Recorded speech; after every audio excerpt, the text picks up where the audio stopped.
If you have read and loved the G.I. Joe comics, what is the only way they could be better? Making them bigger, of course. I have some of the huge Treasury Edition comics that I want to go through and take a close look at. So hang out with me and see if size actually matters.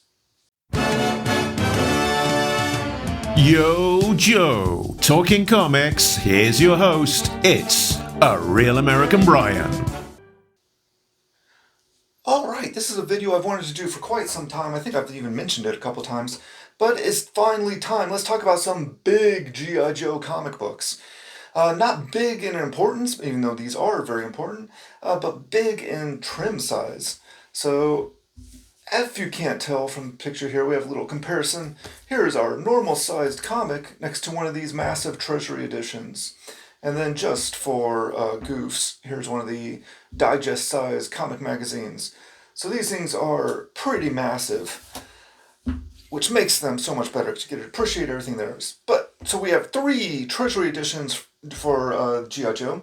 The original Marvel Treasury Edition that was put out in the early 80s, and then IDW did a Treasury Edition as well, and there was an alternate cover for that Treasury Edition that IDW put out, the issue 155 cover, which is super cool. This is a Jetpack exclusive, and I kind of gave this a tip for this if you want this. I've mentioned it before on my channel, but I will mention it again. Don't pay the eBay prices for this if you're interested in getting one. Go to the Jetpack website and see if they still have any there. If they don't have them there, they have an Amazon shop as well. And you can get them for half to a third of the price of what people are listing them on eBay for. But yeah, so that's my tip for that. And we're not going to be going into this one because everything that's in this one is in this one as well. So I'm going to look at the cover of this one and then we're going to set it aside. But yeah, just having this awesome, the cover from 155 is so iconic and awesome, and I can have this displayed. It's always up on top of my shelf, what all 3 of these are, but being able to look at this cover all the time is just super awesome. Another tip for storing these, they do make bags and boards for the Treasury Edition size, but I like to be able to see the artwork on the back as well, because here we have the cover for issue 21. So what I found is that you can get Life magazine size top loaders, and they're a little bit big, but they keep the books safe in there. And after having the bags and those top loaders, I can put them up and feel like they're safe and nothing's going to happen to them. And also, if you don't want to buy 100 of the bags and boards, there's people on eBay that'll split them up and usually sell them in 5s and 10s. Because how many Treasury Edition books are you really going to have in your collection? But that's that one, so we're going to set that aside. This is the IDW issue. We're going to get into that a little bit later. But for now, let's start here. So this is a reprint of issue 1 of G.I. Joe. And this copy here, I have a little bit of story behind it. I went on a comic shopping tour with my brother, and it was super good time. You know, we went to 7 or 8 different stores and went to an exhibit, an art exhibit, and really good time. But one of the first stops that we came to, there was a store that had this there, and it was the first time I'd seen a Treasury Edition in person. You know, I've heard about them, I knew they were bigger, but seeing one in person for the first time, I was kind of awestruck by it. The price tag was a little bit more than I wanted to drop at one of our first stops, because I was hesitant because we had so many other stores planned. I was like, I just don't know if I want to spend that much money at one of our first stops. So I ended up not picking it up. I had lunch with my friend Brian shortly after that, and I was already talking about it, and he told me, actually, I think I sent him a picture of it in Messenger, and he said, you should pick it up. And by the time I got home, the regret set in, and I contacted him, and I was like, hey, this shop's not too far from you, would you mind going and picking that up for me? And he's like, I told you should have got it, and he was right, I should have. But then, couple years later, a year or 2 later, I was able to get Larry Hama to sign it and personalized it for me. I saw him at the Lexington Comic Con this past year and had him sign this for me. So that's super cool. Now, I mean, this is always on display with the other Treasury Editions. Having it signed and personalized to me just makes it a little bit more special. But like I said, this reprints the first issue. But just trying to imagine being a young kid in the 80s and having something this massive and just being able to like sprawl out on the floor and enjoy this. I mean, some of these panels are as big as my adult hand, so getting into that kid mindset, this is just just unreal. I mean, even now it's amazing to look at. And I keep buying, oversized hardcover books and things now as an adult to appreciate the artwork and things. The fact that they were doing this then, and this is, I think, one of the later ones. I think they were doing some of the other Marvel and DC books in the 70s even. So the larger trim size was definitely there. But as a G.I. Joe collector, having a G.I. Joe issue like this is just so cool. Get the training center for the first time here. I'm not going to go too deep into the story. We've all heard it before. If you haven't, I have a flip-through review in my A Real American Hero playlist on the channel you should check out. Get Snake Eyes there, Commander Snake Eyes, and first appearance of Cobra Commander, first appearance of Baroness. I mean, all the good stuff in this issue. Such good stuff. And you really get to see some of the printing and stuff with the dots there really coming out, the 4-color print. I don't know. I'm just really amazed with this and how cool it is. And I just can't stop thinking about how it must have felt at the time if you were younger, like opening this up and seeing a comic book this big. I remember seeing like the really big coloring books when I was a kid and having those, and it seemed like a good way to kill an entire box of crayons trying to color one of those. But I never had any of these giant comic books, which is a shame because, I would have loved this thing. And I love it now, so. And we've passed the halfway point there. And this has, I don't know if this is all the same ads that are in issue 1. I should have pulled that out and looked at that, but it has all the extras, so we get the cool pit there. And I can imagine, it's not a centerfold there, but I can imagine pulling this out and putting it on your wall, not knowing that you just destroyed your book, but I don't know, super awesome. And then we get the reprint of Hot Potato, which isn't always reprinted. It's not printed very often, actually.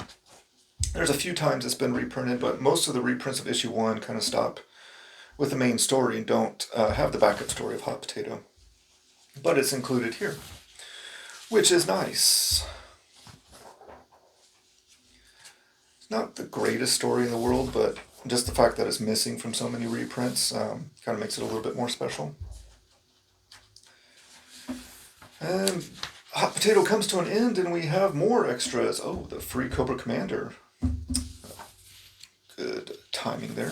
And then we get some of these cool classified files with little information on the different characters. This was all in issue 1 as well, so there's no new material in here, but it's just having it at this size gives you a chance to really appreciate the artwork so much more.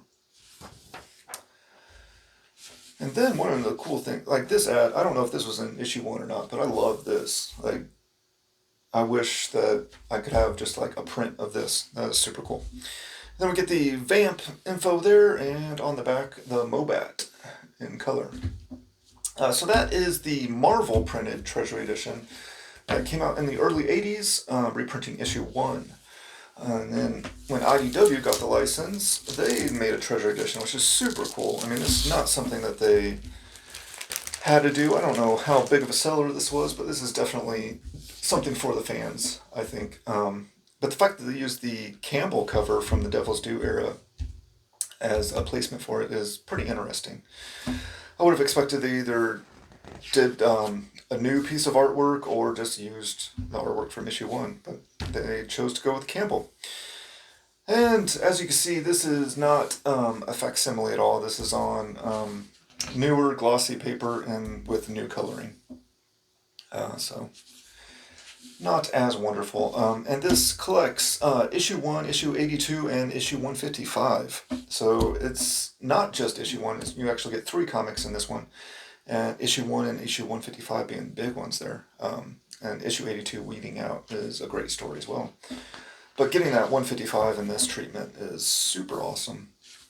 But as you can see, modern paper, modern coloring, much different than the last one that we flipped through. I'm not going to spend a whole lot of time on this. But again, even with the modern coloring, having it in this size is still super awesome. I can't get enough. I wish there were, and we're on to Weeding Out already. So they don't have the cover for issue 82. Just go straight into the story. Yeah, I wish there were more Treasury editions for G.I. Joe, but anything in general.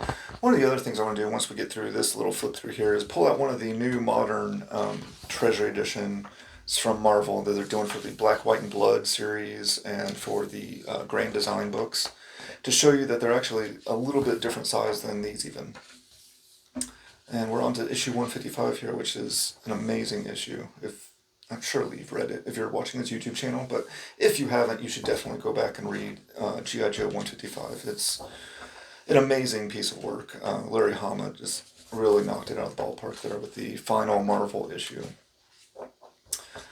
And I guess this was a good time for IDW to kind of reprint this as they were picking up with 155 and a half, so this could have been like a way to catch up, I guess, on a much larger scale. And here we go with the advertisement of what IDW was doing at the time, printing the classic trade paperback reprints, and yeah, advertisement for some of the Devil's Due stuff, which is interesting. I guess they were reprinting that already. And then on the back, I can't remember where this originally came from, but having it in this size is really nice. I mean, anything in this size is just really cool. But yeah, I wish I could remember where that was from. If you can let me know in the comments below where this was originally from, I'd like to go back and look at the original. But that is the IDW version of that. And like I said, there was the alternate cover for the Jetpack exclusive, but the inside was exactly the same as this. So we're not going to look at that. Let's look at a comparison of size of the modern Treasury editions from Marvel real quick. So this is the Fantastic Four Grand Design, the Treasury edition that we have here. So you can see that it's just not quite as wide, and maybe 1/8 of an inch shorter. Yeah, but that's just the cover. I mean, if we go pages, maybe 1/4 of an inch.